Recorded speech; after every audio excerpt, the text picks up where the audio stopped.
Hello everyone. In previous lecture, we will discuss about the smooth muscle and its function. आज हम इस lecture में discuss करेंगे type of smooth muscle. तो mainly हम smooth muscle को दो टाइप में क्लासीफाइड करते हैं।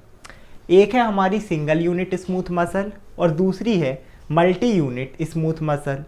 अभी जो दोनों वर्ड है ना, ये खुद ही सेल्फ एक्सप्लेनेटरी हैं। सिंगल यूनिट जो कि किस में फंक्शन होगा, एक सिंगल यूनिट में, और इसमें मल्टी यूनिट मतलब अलग अलग यूनिट रहेंगी। दोनों को समझते हैं। इस तरीके से हम देख लें कि हमारे पास क्या है, 10 बॉल अरेंज है। इस तरीके से एक सीक्वेंस में हमारे पास क्या है, 10 बॉल हैं। और इसमें अगर हम देखें तो इस तरीके से हमारे पास 10 अलग अलग बॉल हैं, दूर दूर रखी हैं। अब इसमें क्या होगा, अगर हम एक ही बॉल को धक्का दे दें तो बाकी की जितनी भी 9 बॉल आगे की रहेंगी अपने आप मूव करेंगी। मतलब एक यूनिट है, हमने एक ही फोर्स लगाया और सभी मूव कर रही हैं। इसमें नहीं होगा, इसमें आप एक में फोर्स लगाओगे तो एक ही मूव करेगी, दूसरे में फिर लगाना पड़ेगा। मतलब ये मल्टी यूनिट है। अगर हमें 10 को मूव करना है तो 10 बार फोर्स लगाना पड़ेगा। अगर ये बॉल वाला समझ में नहीं आया, सबसे अच्छा इंसान वाला ले लो, जो कि आजकल के लोग करते हैं कि 10 लोग की कतार लगी है, हमने पीछे वाले को धक्का दिया, आगे के 9 अपने आप गिर गए। मतलब एक ही बार में आसान काम हो गया। जबकि 10 अलग अलग हैं तो उनको गिराने फिर ज़्यादा दिक्कत जाएगी। एक को गिराओ, फिर दूसरे के पास जाओ, फिर तीसरे के पास जाओ। तो इस तरीके से ये हमारी मसल रहेगी। आगे देखें, so presence is more common. Actual में जो सिंगल यूनिट स्मूथ मसल है ना, इनका अमाउंट हमारी बॉडी में ज़्यादा होता है। ये मोस्ट कॉमन है। ऑलमोस्ट जितनी भी आपके विसरल ऑर्गन है ना, वहाँ प्रेजेंट रहेंगी। ये लेस कॉमन होती हैं। इनका अमाउंट है ना बहुत ही कम होता है। आगे देखें, so they are arrange in the bundle of tissue. Particularly जैसे मैंने बताया कि क्योंकि ये सिंगल यूनिट रहती हैं तो ये क्या होती हैं, इसी तरीके से अरेंज होती हैं आपस में एक बंडल के जैसे, है ना। बंडल ऑफ टिश्यू, पास पास पास पास, क्योंकि एक यूनिट में वर्क करना है। वहीं अगर हम मल्टी यूनिट की बात करें तो जैसे ये दूर दूर दिख रही है ना, इसी तरीके से दे आर अरेंज्ड और discrete individual muscle fibre. Discrete का मतलब होता है अलग अलग। हर एक जो मसल सेल है ना, मसल फाइबर हमें बोलना चाहिए, तो ये अलग अलग अरेंज होते हैं। इसके बाद आगे देखें, so they are situated in small blood vessel. जो आपकी छोटी ब्लड वेसल है वहाँ प्रेजेंट होंगी।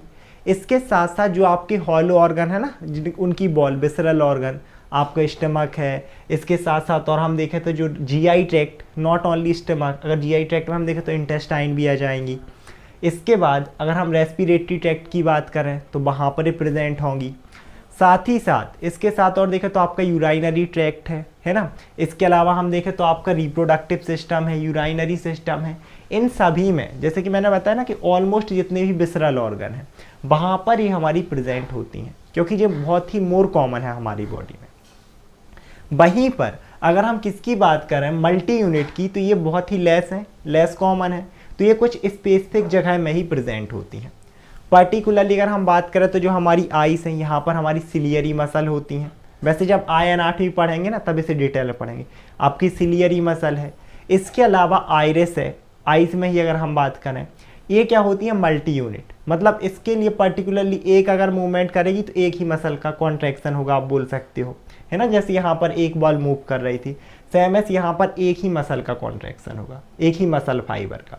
जबकि यहाँ जैसे ही एक मसल फाइबर एक्साइट हो रहा था तो बाकी सारे भी एक्साइट हो रहे थे। इसके बाद और हम देखें तो अरेक्टर पिलाई, ये पर्टिकुलरली आपकी ना डर्मिस जो लेयर है, यहाँ पर स्किन में आप बोल सकते हो कि जो हमारे ये जो हेयर है ना, पर्टिकुलरली आपने तो ठंडियों के दिनों में एकदम खड़े हो जाते हैं। पूरे यही अरेक्टर पिलाई जो मसल है ना, वही रिस्पॉन्सिबल रहती है। आगे देखें, अगर हम सिंगल यूनिट मसल की बात करें, so they have the gap junction. अब इसमें क्या होगा, मान लो यही इस तरीके से स्मूथ मसल है, इनके बीच में इस तरीके से क्या प्रेजेंट होते हैं, गैप जंक्शन। इस तरीके से गैप जंक्शन प्रेजेंट होते हैं, क्योंकि एक यूनिट में फंक्शन करना है ना, दैट्स वाई यहाँ पर गैप जंक्शन प्रेजेंट होते हैं।